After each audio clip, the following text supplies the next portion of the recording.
की हिम्मत किसी में नहीं है। रात को वहाँ डरावने साए घूमते हैं। मास्टर जी, डर हमसे दूर भागता है। मैं कल ही वहाँ जाऊंगा। चिंटू, लेकिन हमें क्यों जाना है उस हवेली में जब मास्टर जी ऐसे कह रहे हैं तो? अरे मिन्ना, तुम घबरा क्यों रहे हो? हमें पता होना चाहिए ना। अगर सच में ऐसा कुछ है तो हमें पता लगाना चाहिए ना, या फिर सिर्फ ये एक काल्पनिक कहानी है लोगों को डराने के लिए। देखो विद्यार्थियों, मेरा काम था तुम लोगों को सतर्क करना। आगे तुम लोगों की इच्छा है, तुम लोग जाना चाहते हो या नहीं? मुझे तो मास्टर जी की बात कहीं ना कहीं सच लग रही है। मैं तो बिल्कुल भी रिस्क नहीं लेने वाला। मैं तुम तीनों के साथ नहीं जाऊंगा। तो कहीं का। चलो भाई, शुरुआत करते हैं। चिंटू, स्वीटी, मैं तो कहता हूँ एक बार अंदर जाने से पहले फिर से दोबारा सोच लो, हमें जाना चाहिए या नहीं। कहीं गुरुजी की बात सच निकली तो कहीं हम भी ना फंस जाएं अंदर। मुन्ना, डरो नहीं, सब साथ है। हम सब एक साथ है। बात ध्यान रखना। मुझे तो डर लग रहा है। मैं तो नहीं जाने वाला तुम्हारे साथ अंदर। तुम लोग जाओ, मैं नहीं जाऊंगा। अरे मुन्ना, तू कब से डरने लगा? तू तो बहादुर है। चल हमारे साथ चल अंदर। हाँ चलो चलो चलो चलो। ये सब कैसी आवाजें हैं? चिंटू, मुझे तो बहुत डर लग रहा है। अरे चिल यार, क्या तू इतना ज्यादा डर रहा है? मुन्ना, मैंने कहा ना, डरना नहीं, सब साथ है।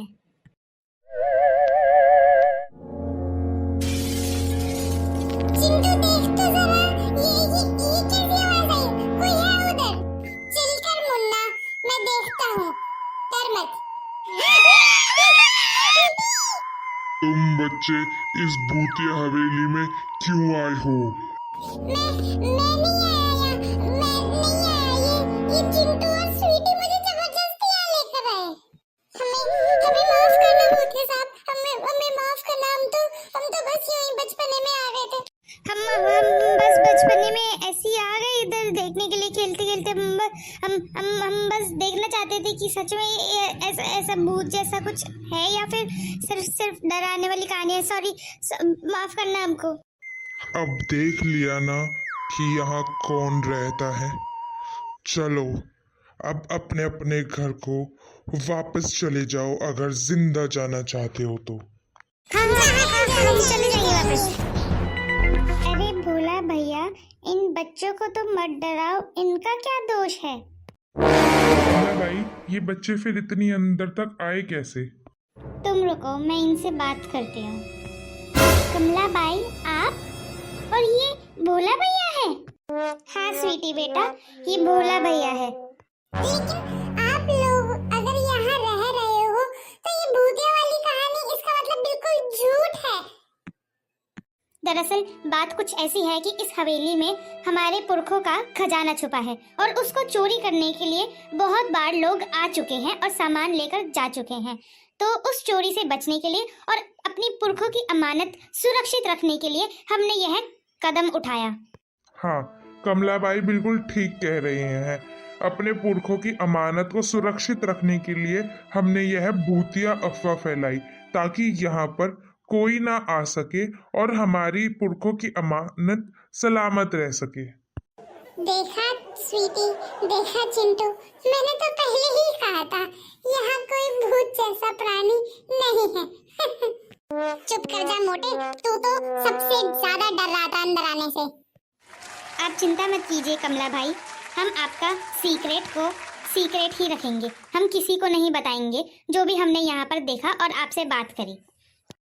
शुक्रिया मेरे प्यारे बच्चों। चलो तो अब हम अपने गांव की तरफ चलते हैं। आप अपना ध्यान रखना। वैसे चिंटू, स्वीटी, अब देखा जाए तो अब हवेली कमला बाई संरक्षण स्थल कहलाएगी।